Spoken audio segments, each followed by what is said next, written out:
全然違うかもしれないです。ちょっとこれ調整とかするよね。ピンスパナっていうのがないと調整できないみたいですね。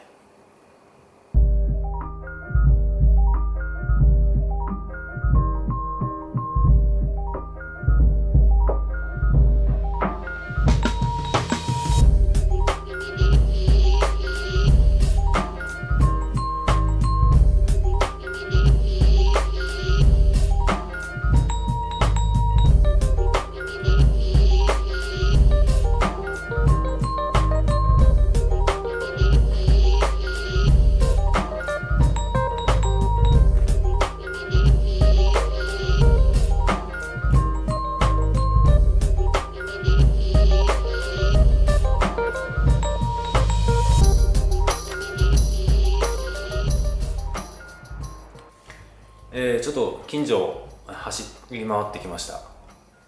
で、体感としては全然乗り味が違いますね。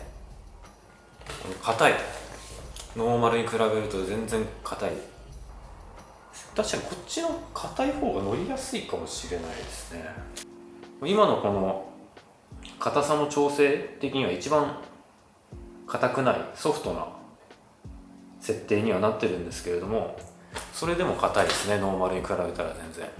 冒頭にも言いましたけれども、僕の場合このリアキャリアに結構荷物を積んでオフロードを走るので、やっぱりこれぐらい硬いサスの方が安心感はありますね。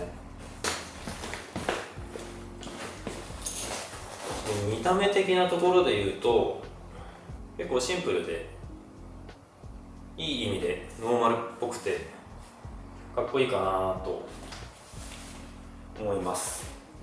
ただ僕の車体の場合ノーマルのリアサスの方が全体的にはバランスがいいのかもなーなんて思ったりもしますが、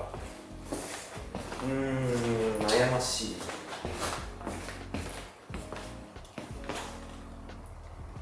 ちょっと動画では分かりづらかったポイントとか伝えきれなかった点をですね、ブログでも書いてますので、よかったら概要欄の方にブログのリンクを貼ってるので気になった方は見てみてください。